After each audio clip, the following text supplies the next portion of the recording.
మహిళలను పారిశ్రామికవేత్తలుగా అభివృద్ధి చేసేందుకు సర్కార్ కృషి చేస్తోందన్నారు మంత్రులు. మహిళల సాధికారతకు ప్రభుత్వం కట్టుబడి ఉందని తెలిపారు. ఆర్థికంగా ఇబ్బందులున్నా అన్ని సంక్షేమ కార్యక్రమాలు అమలు చేస్తున్నామని చెప్పారు.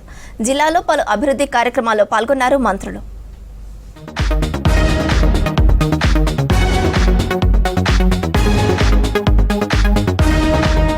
అంబేద్కర్ కృషి వల్లే నేడు మహిళలు అన్ని రంగాల్లో రాణిస్తున్నారన్నారు deputy CM Bhatti Vikramarka. Hyderabad Nizam college మహిళా కమిషన్ చైర్పర్సన్ నేరెళ్ల శారద నిర్వహించిన జెండర్ ఈక్వాలిటీ అనే అంశంపై సదస్సుకు చీఫ్ గెస్ట్ గా భట్టి హాజరయ్యారు. ఆర్థిక స్వాతంత్ర్యం ద్వారానే లింగ భేద సమస్య నివారణ అవుతుందని చెప్పారు. ఏడాదికి 20,000 కోట్లు వడ్డీ లేని రుణాలు మహిళా సంఘాలకు అందిస్తున్నామన్నారు భట్టి. ఎకనామిక్ ఇండిపెండెన్స్ వచ్చేటట్టుగా మహిళలకు మనం పూర్తిగా కార్యకలాపాలు చేపట్టాలి, స్కీమ్స్ తీసుకోవాలి రావాలని చెప్పి ప్రత్యేకమైనటువంటి యాక్షన్ ప్లాన్ తీసుకుని ముందు పెడతాం. ఈ భారతదేశంలో మహిళలకి జెండర్ ఈక్వాలిటీ కాదు, సెల్ఫ్ రెస్పెక్ట్ తో కూడినటువంటి అనేక రకాల చట్టాలను తీసుకొని రావడానికి పునాది చేశారు. అది హిందూ సక్సెషన్ యాక్ట్ కావచ్చు, లేకపోతే ఈక్వల్ రెమ్యునరేషన్ యాక్ట్ కావచ్చు, డౌరీ ప్రొహిబిషన్ యాక్ట్ కావచ్చు.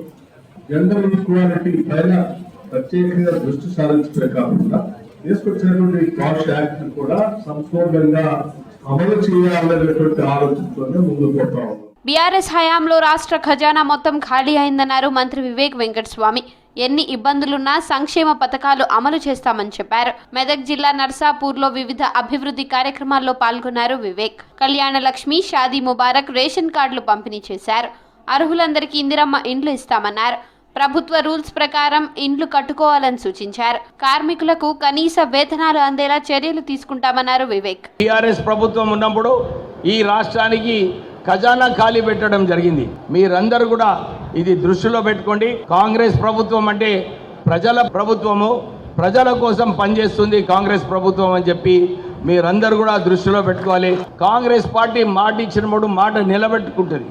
దాని ప్రకారంగానే అన్ని స్కీమ్స్ కూడా ఈ 5 సంవత్సరాలలో బీద ప్రజలకు అందరికీ కూడా ఇల్లు ఇస్తామని చెప్పి కంకణం కట్టుకుంది.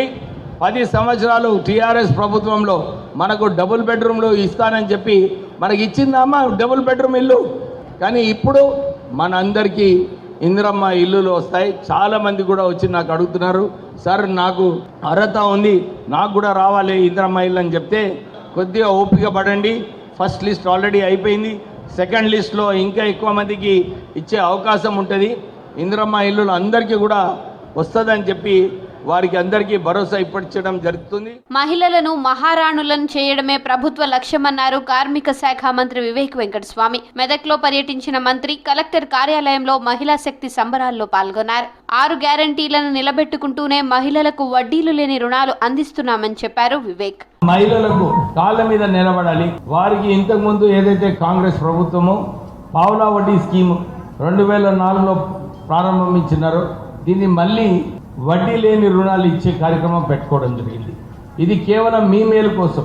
మహిళలకే ఈ నిధులు పోయినప్పుడు ఇల్లు బాగుపడుతుంది, పిల్లలు మంచిగా చదువుకుంటారు, కుటుంబం ముందుకు వెళ్తుంది అని చెప్పి ఆలోచనతోని వడ్డీ లేని రుణాలు ప్రారంభం చేయడం జరిగింది.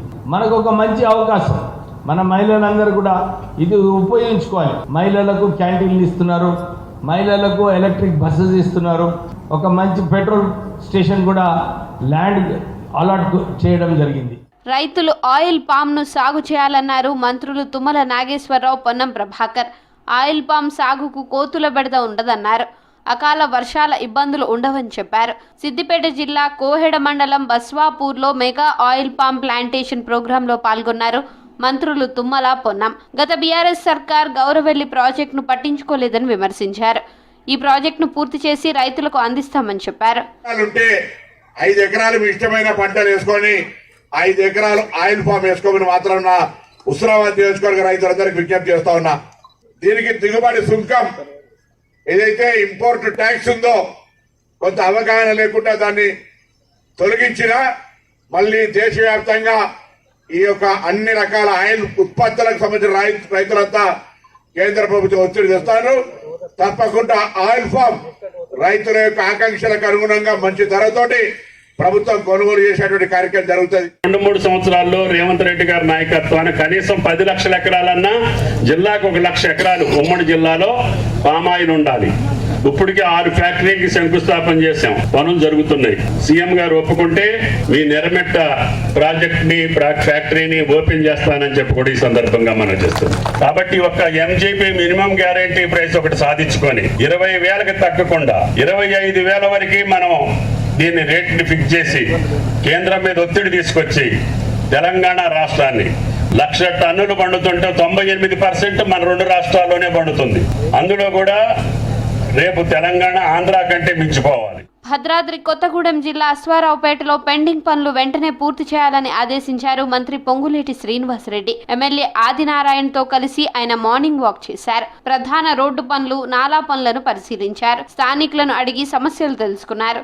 అశ్వారావుపేట మండలంలో తాగునీటికి ఇబ్బందులు రాకుండా చూడాలని అధికారులను ఆదేశించారు పొంగులేటి. అశ్వారావుపేట టౌన్ గ్రామ పంచాయతీ ఆ పరిసర ప్రాంతాల్లో ఉండే మిగతా ప్రాంతాలు కలిపి ఈ గిరిజన ప్రాంతంలో దీన్ని ఒక మున్సిపాలిటీ చేయడం జరిగింది. ఈ మున్సిపాలిటీ మౌలిక వసతులతో పాటు అనేక అభివృద్ధి కార్యక్రమాలు కూడా చేయాల్సిన అవసరం ఉన్నట్లు గౌరవ స్థానిక శాసనసభ్యులు ఆదినారాయణ గారు పట్టణంలో ఉండే ప్రముఖులందరం కలిసి చూడటం జరిగింది. తప్పకుండా విడతల వారీగా ఈ అశ్వారావుపేట మున్సిపాలిటీని ఈ రాష్ట్ర ప్రభుత్వ పక్షాన అభివృద్ధి చేసే దాంట్లో మంత్రిగా నా బాధ్యతలు తప్పకుండా నెరవేరుస్తాను. స్వయం సహాయక సంఘాల మహిళలను అన్ని రంగాల్లో అభివృద్ధి చేయడమే ప్రభుత్వ లక్ష్యమన్నారు మంత్రి సీతక్క. 1,00,000 మంది మహిళలను కోటీశ్వర్లను చేయాలన్న సంకల్పంతో ప్రభుత్వం ముందుకెళ్తోందన్నారు. ములుగు గిరిజన భవన్లో ఇందిరా మహిళా శక్తి సంబరాల్లో చీఫ్ గెస్ట్ గా పాల్గొన్నారు మంత్రి. మహిళలకు వడ్డీ లేని రుణాలు, బ్యాంక్ చెక్కులను పంపిణీ చేశారు.